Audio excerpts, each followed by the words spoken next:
Hey girls, I'm back with another video. This time I have linked up with the RPG show, and for today's video I'm going to show you guys how I do my baby hairs on a beautiful blonde ombre wig. So if you're interested in how to do your baby hairs on a colored wig, then of course you already know what you need to do, girl. Keep on watching. Okay, so let's jump into it. But before I do anything to the hairline or do any type of baby hairs, I want you guys to see the texture and the color. Now, this is a 14-inch ombre wavy lace frontal wig. This wig is on a tinted transparent Swiss lace, and I can definitely tell this is a tinted lace because when I part my hair down the middle just like this, girl, you see nothing but scalp. This is what I need on my ombre blonde wigs from now on. Girl, yes. So now that we got that out the way, let's move on to doing these baby hairs. So before I do anything to my hairline, before I do any type of baby hairs, I like to part my hair first, then go in with a wax stick and press out my hair just so that I know exactly where my part is. I don't have any flyaways, and it's just a lot easier doing it this way so that when you get ready to pull out your baby hairs, you know exactly where you're going to lay them. So as you can see, I pressed out the hair. The hair is smooth, the wig is flat. Now this next step is totally optional, but it definitely helps with knowing exactly, what your hairline looks like, and also just like placement of baby hair. So I'm taking a wax stick again and I'm gently applying it on the hairline of the wig just to smooth it out. So you see how much of a difference that makes. You can actually see the hairline. You can actually see that the wig has been plucked. I would do this, but you definitely don't have to.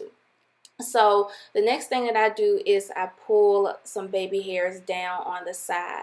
Now you don't have to pull a whole lot of hair out. If you do, what you can do is just go in and just pluck the hairline on the pieces that you pull down so that you thin out the baby hairs, because you don't want your baby hairs to be too thick. Like, this is too much hair that I'm pulling out right now. So I'm going to show you guys how I actually thin out the section that I just pulled out.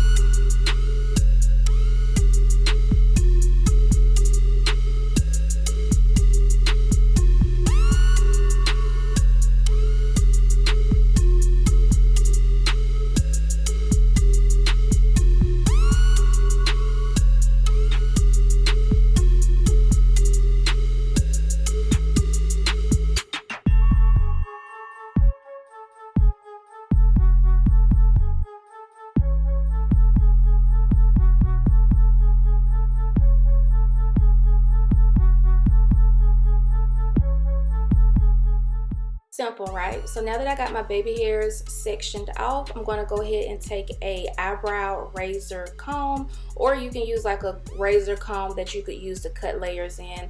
Doesn't matter, just as long as you have a razor. I would use a razor because it gives a more softer cut compared to scissors, unless you know what you're doing and you got your good pair of shears. So I am going to start off long with cutting my baby hairs, and then I'm going to make it shorter as I go. If you are a beginner, I would definitely say start off long and then cut as you go if you need to make the baby hair shorter. I will say the shorter the baby hairs, the easier it is to swoop into your hairline.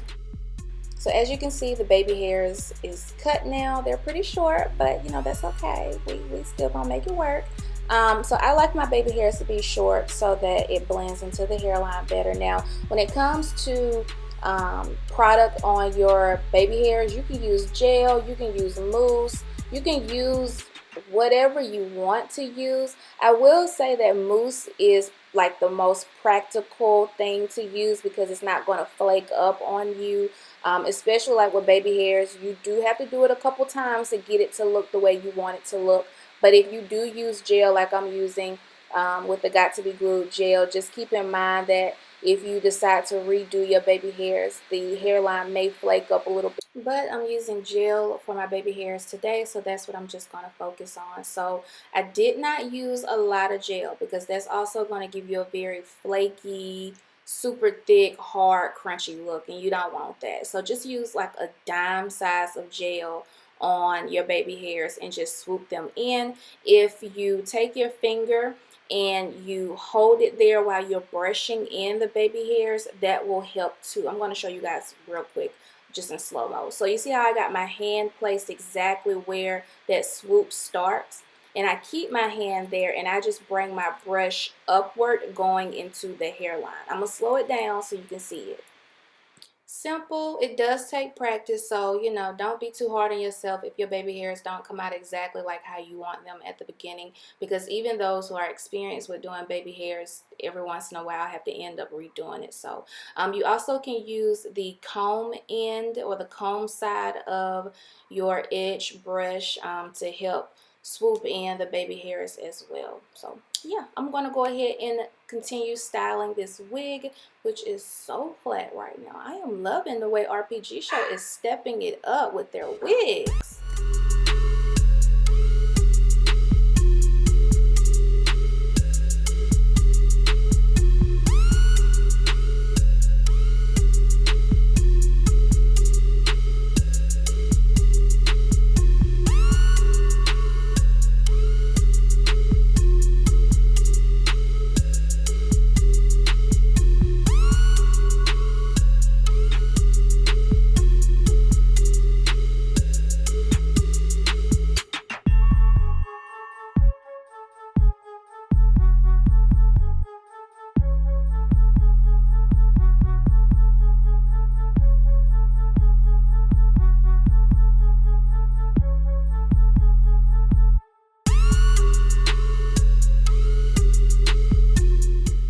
I just have to say this again. I am just so impressed with the improvements made on RPG Show wigs. Like, I love this texture, which is more like a, it's not a silky straight texture, but it definitely has some thickness to it. Like, it feels a little coarse, but it's a nice feeling of course, and it's super full. The density on this wig is 200%, and honestly, this is how I think I want all of my bob wigs to be, because the fullness on this wig is so freaking pretty. And I also love the color. I was a little skeptical at first because I'm like, ooh, okay, I understand it's ombre, but it looks a little not cute. But after styling the hairline and after pressing out the hair, y'all, look how beautiful this wig looks. Like, it is definitely a wig transformation. And look at how beautiful this blonde ombre is throughout this wig.